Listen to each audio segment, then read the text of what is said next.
മുനിസിപ്പാലിറ്റിയിലെ ഭിന്നശേഷിക്കാർക്ക് സഹായ ഉപകരണങ്ങൾ വിതരണം ചെയ്തു. നിരവധി പേർക്ക് പദ്ധതി പ്രയോജനപ്രദമായി. കോതമംഗലം മുനിസിപ്പാലിറ്റിയിലെ വാർഷിക പദ്ധതിയിൽപ്പെടുത്തിയാണ് ഭിന്നശേഷിക്കാർക്ക് സഹായ ഉപകരണങ്ങൾ വിതരണം ചെയ്തത്.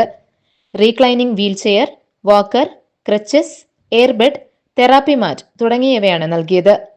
വിതരണോദ്ഘാടനം ചെയർമാൻ കെ ടോമി നിർവഹിച്ചു.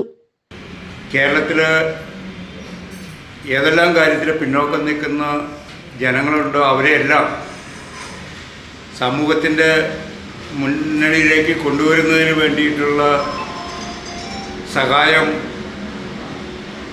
ഗവൺമെൻറ്റും പ്രാദേശിക ഭരണകൂടങ്ങളും കൃത്യമായി നിർവഹിച്ചു വരികയാണ്. അതിൻ്റെ ഭാഗമായിട്ടാണ് ഭിന്നശേഷിക്കാരുടെ കായിക മേളകൾ സംഘടിപ്പിക്കുക, അവർക്ക് വേണ്ടി ഒരു ദിവസം നീണ്ടു നിൽക്കുന്ന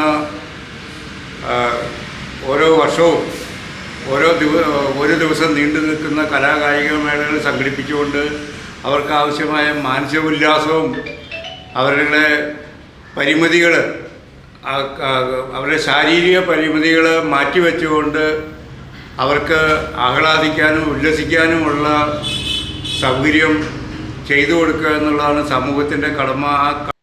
standing committee chairman K Naushad അധ്യക്ഷത വഹിച്ചു. Advocate Jose Varghese, PR Unnikrishnan, Vidyaprasannan, KV Thomas എന്നിവർ പ്രസംഗിച്ചു. ICDS സൂപ്പർവൈസർ V ബിന്ധ്യ സ്വാഗതവും മുനിസിപ്പൽ സെക്രട്ടറി C ശ്രീജിത്ത് കൃതജ്ഞതയും പറഞ്ഞു.